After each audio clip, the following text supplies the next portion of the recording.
नमस्कार, आप भारत लाइव देख रहे हैं। एक खबर बड़ी तेजी से आ रही है। कल भी हमने बात किया था हिंदुस्तानी आवाम पार्टी के जो राष्ट्रीय प्रवक्ता हैं दानिश रिजवान से। उन्होंने स्पष्ट तरीके से कहा था कि अगर कुछ भी होता है तो ऐसी स्थिति में ठीक नहीं होगा। और पहले तो चल रहा था बोचहा सीट पर, लेकिन अब जबकि ये बातें सामने निकल करके आ रही है कि कहीं ना कहीं वीआईपी के तीनों विधायक जो हैं वो भारतीय जनता पार्टी के प्रदेश अध्यक्ष के साथ जाकर के मिले हैं, विधानसभा के अध्यक्ष से। और ये एक नया अपडेट है, इस पर हम जानना चाहेंगे कि वीआईपी के साथ जो कुछ भी हो रहा है उस पर हिंदुस्तानी आवाम पार्टी का क्या रुख है, क्योंकि इससे पूरा माहौल और एनडीए की स्थिति बिगड़ती नजर आ रही है। दानिश जी, इस पर आपकी क्या प्रतिक्रिया है? देखिए, बातें काफी स्पष्ट है। ये पूरी तरीके से विवाद Bharatiya Janata party versus VIP का है जी।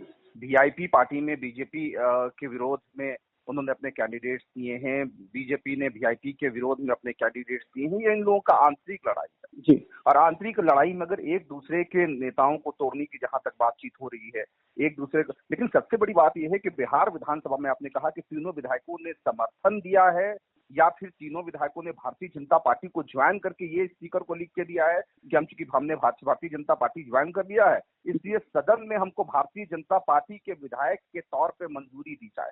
जी। ये जब तक स्पीकर साहब के यहाँ से नोटिफिकेशन जारी नहीं हो जाता है, क्योंकि देखिए इसमें दो चीजें काफी महत्वपूर्ण हैं। अगर उन्होंने वीआईपी से इस्तीफा दिया है और एक अलग गुट बनाने की बात करी है, जी, ये भी एक सवाल हो सकता है कि कहीं तीनों विधायकों ने ये तो नहीं कहा है कि हमने वीआईपी छोड़ दिया है, हमें एक अलग इंडिपेंडेंट ग्रुप बनाने की अनुमति दे दी जाएगी। ये भी हो सकता है, या ये हो सकता है कि वो तीनों विधायक जाकर उन्होंने ये कहा होगा कि हमने भारतीय जनता पार्टी का सदस्यता ले लिया है। दानिश जी, जो मीडिया में खबर आ रही है वो खबर स्पष्ट है कि उन लोगों ने पार्टी छोड़ने की बात कही है। और इस पर सवाल दो आते हैं। पहला सवाल तो ये कि पार्टी छोड़ने की वो लोग करते हैं तो उसके ऊपर दबाव क्या था, और दूसरा, क्या आप लोगों के लिए भी एक संकेत है क्या? देखिए, वीआईपी के साथ क्या है ये आप भी समझ रहे हैं जी, लेकिन हमारे दल में किसी तरीके से कोई संकेत की जरूरत नहीं है जी। हमारे दल का हर सिपाही मजबूती के साथ आदरणीय जीतन राम मांझी जी के साथ खड़ा है। जी। हमें कहीं से किसी तरीके का ना कोई शक है ना कोई सुबह है। जी। उसी दिन मुकेश सहनी जी ने गलती करी थी, हमने स्पष्ट तरीके से पूर्व में भी आपको बताया था, जब उन्होंने इंपोर्ट करा के नेताओं को अपने दल में शामिल कराया था। जी। दल के अगर आप कार्यकर्ताओं को टिकट देंगे, यही सबसे महत्वपूर्ण हो जाता है कि अगर आप दल के कार्यकर्ताओं को टिकट देंगे तो दल का कार्यकर्ता आपका अपना बन के रहेगा। लेकिन आप अगर बाहर से बोरो प्लेयर को लाकर मैदान में उतारेंगे तो मैच जीतने के बाद वो अपनी ही टीम में जाएगा ना जी। क्योंकि वो बोरो प्लेयर भी आप ही के टीम में आकर शामिल रहेगा। वो जब तक रहता है आप पर मेहरबानी करता है, आप पर कृपा करता है। तो चीजें बहुत स्पष्ट है। जी बिल्कुल, ये बातें तो हैं ही, लेकिन इसके साथ ही जो बातें पहले से चली आ रही हैं कि लगातार मुकेश सहनी पर दबाव इसलिए बन रहा था कि उन्होंने भारतीय जनता पार्टी के विरुद्ध में उत्तर प्रदेश में चुनाव लड़ा था और भारतीय जनता पार्टी की नीतियों की आलोचना की थी। तो ऐसा तो कहीं ना कहीं जदयू ने भी किया था।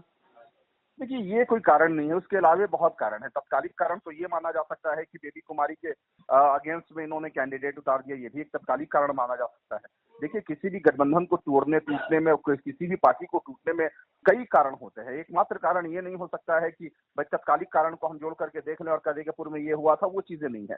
कई एक घटनाएं लगातार पिछले 6 महीने से घटी हैं, जिसके बाद ये कहा जा रहा है कि वीआईपी और भारतीय जनता पार्टी में एकदम सीधी लड़ाई हो गई। और देखिए, इस लड़ाई में सबसे ज्यादा आग में घी डालने का काम किया मुजफ्फरपुर के सांसद ने, क्योंकि मुजफ्फरपुर के स्थानीय सांसद अजय निषाद जी को ये लग रहा था कि यदि वीआईपी गठबंधन में, एनडीए गठबंधन में रह गई तो उनका सुपड़ा साफ हो सकता है, क्योंकि मुजफ्फरपुर की सीट निषाद बहुल सीट मानी जाती है और उस सीट पर ही वीआईपी दावा ठोक रहा था कि अगर ये पार्लियामेंट इलेक्शन तक साथ रहेंगे तो वीआईपी को ही ये सीट मिल जाएगी। तो कहीं ना कहीं से उनके दिल में एक डर भी था और लगातार वो मुकेश सहनी जी के खिलाफ बयानबाजी कर रहे थे। कहीं ना कहीं मुकेश सहनी साजिश के शिकार हुए हैं, ये तो आप भी मान रहे हैं।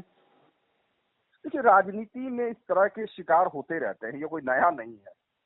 ये राजनीति में इस तरह का शिकार होता रहता है, जिसको जब मौका मिलता है एक दूसरे का शिकार कर लेता है। आप लोग जदयू के साथ साथ हिंदुस्तानी आवाम पार्टी पूरी तरह से सुरक्षित है, वो भारतीय जनता पार्टी के साथ सरकार चलाने के लिए सक्षम है। देखिए, हमने स्पष्ट तरीके से आपको कहा है कि कैंडिडेट, एनडीए के कैंडिडेट को हमारा समर्थन रहेगा जी। और आज भी हम कह रहे हैं कि हम एनडीए में हैं और एनडीए के कैंडिडेट को हमारा समर्थन होगा। तो बेबी कुमारी को एनडीए का कैंडिडेट मान लिया गया है? अगर एनडीए की तरफ से घोषणा हो जाए, क्योंकि आज भी नॉमिनेशन में हमने तो नहीं देखा था कि जेडीयू के लोग गए थे, हालांकि हिंदुस्तानी अवाम मोर्चा के जिला अध्यक्ष वहां के जो प्रभारी है वो दोनों नॉमिनेशन में शामिल थे। जी। चलिए, बहुत बहुत धन्यवाद। अगर ये वीडियो पसंद आई और वह बिहार के राजनीति और बिहारियत से सरोकार रखेनी तो सब्सक्राइब बटन दबा के चैनल के सब्सक्राइब कर ली। ओजे एगो घंटी बा, ओकरा बटन दबा देला से कुल सटीक और मारक खबर रुआ मुफ्त में मिल जाई। अगर रुआ पत्रकारिता के हमनी के नया प्रयोग में सहयोग कर चाहतानी तो ज्वाइन बटन दबा दी। पेटीएम नंबर नोट कर ली 9386816700। धन्यवाद।